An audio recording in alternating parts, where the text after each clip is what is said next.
Do the Rockets have a ref problem? Do the Rockets have a rocket problem? Does the NBA have a problem here, Kevin Blackistone?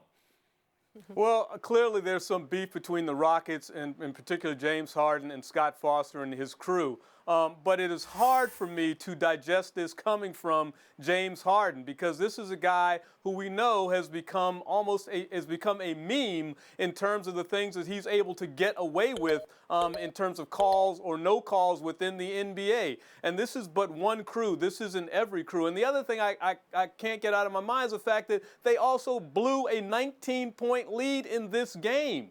All right, they had this no matter what else was going on. It's really hard for me to digest this coming from James Harden. Sarah Spain, you're shaking your head no.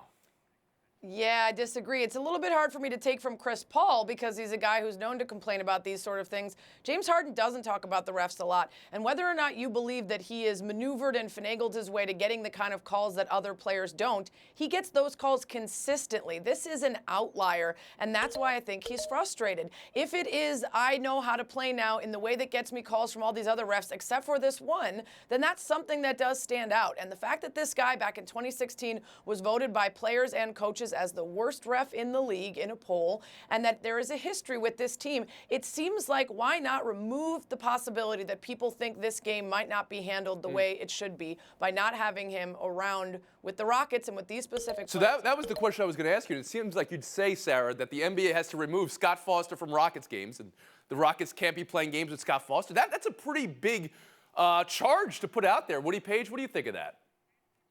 Well, it wouldn't be the first time, though, that the NBA, and it's an NBA problem. It's not a Rockets problem. It's not an officials problem. It's an entire league problem. I've seen it over the years. It happened with the San Antonio Spurs and a former referee where the team and the franchise felt like they were being judged badly. And so that referee, who's now retired, actually was removed from working their games. I think that's a smart decision, that you want to remove any possible, particularly when we've just seen a referee who threw games back in the news lately again. I mean, you don't want any kind of you want a clarification of all situations that might cause a problem for fans of the league and people in general talking about gambling and throwing games. I just think that because of the history here, Chris Paul and Foster have gotten together with league officials before. So there is a serious matter that needs to be considered here going forward. And you were talking about Joey Crawford and the San Antonio Spurs. That was a good piece of information. Of course, the NBA would like to say that it wasn't throwing games that Tim Donaghy was doing. He was gambling on games.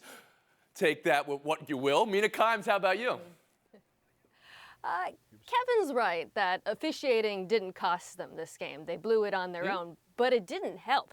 Okay, in the final 20 minutes, the Lakers took 17 free throws. The Rockets took 0. This is the first time all season a starting backcourt has been ousted from the game. And there's a lot of smoke here. Over the years, they went 0-3 when he officiated in the playoffs last season. Now, that doesn't mean there's a broad conspiracy, but I do think it would be in the NBA's interest to keep this team and this ref apart in the playoffs just so that we don't talk about it again.